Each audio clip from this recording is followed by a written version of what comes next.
Selamat siang Bu, perkenalkan nama saya Gracia Siahan dari kelas 11 MIA 4. Di sini saya akan membuat sebuah video tentang rangkuman dari pelajaran kita, yaitu Federasi dan Front Sawah Matang dan cita-cita persatuannya. Selamat menyaksikan.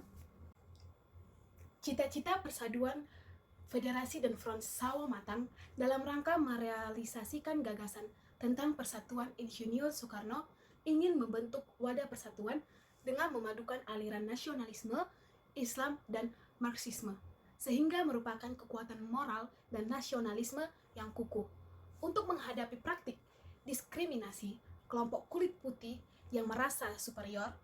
Insinyur Soekarno mendesak para pemimpin organisasi untuk membentuk suatu federasi antar partai dan organisme yang sekaligus merupakan front sawah matang.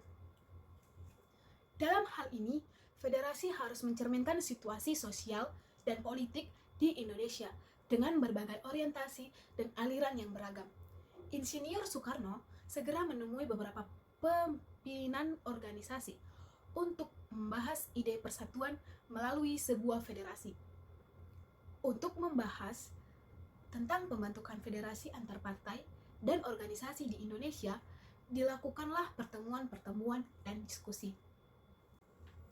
Untuk membahas tentang ide federasi, diadakanlah rapat di Bandung pada tanggal 17 sampai 18 Desember 1927.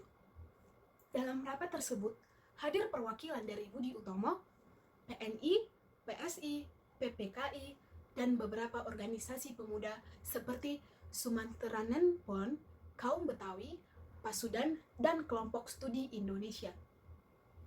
Mereka sepakat mendirikan sebuah federasi yang diberi nama Permufakatan Perhimpunan-Perhimpunan Politik Kebangsaan Indonesia atau PBPKI. Sebelum terbentuk kepengurusan federasi yang tetap, terlebih dulu dibentuk semacam panitia dengan ketuanya Sabirin. Kemudian terbentuklah kepengurusan tetap PBPKI. Sebagai Dewan Penasihat adalah Insinyur Soekarno dan Dr. Soekiman, Ketua PPKI Ishak Cokro Di Suryo, dan Sekretaris Merangkap Kebendaharaan adalah Dr. Samsi. Tujuan dari PPKI adalah mencegah perselisihan antar partai dan organisasi, menyatukan arah dan cara beraksi dalam perjuangan kemerdekaan Indonesia, mengembangkan persatuan kebangsaan Indonesia dengan berbagai lambangnya seperti Sang Merah Putih, lagu Indonesia Raya, dan bahasa Indonesia. Setelah Budi Utomo berdiri, pemuda Indonesia mulai bangkit dalam loyalitas kedaerahan. Pada tahun 1915, muncul organisasi pemuda pertama, yaitu Trikoro Darmo. Dalam kongresnya tanggal 12 Juli 1918 di Solo, nama Trikoro Darmo diganti menjadi Chong Java yang berarti Jawa Muda. Tanggal 9 Desember 1917, berdirilah organisasi pemuda Chong Sumantranen Bond yang didirikan oleh para pelajar dan pemuda Sumatera yang ada di Jakarta.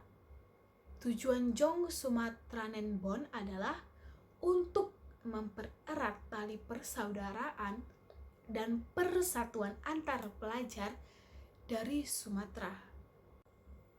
Tokoh Chong Sumantranen Bond antara lain Muhammad Hatta dan Muhammad Yamin. Pada tahun 1918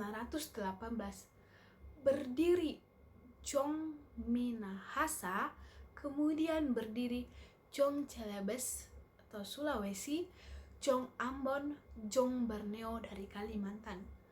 Pada tanggal 15 November 1925 diadakan pertemuan organisasi pemuda.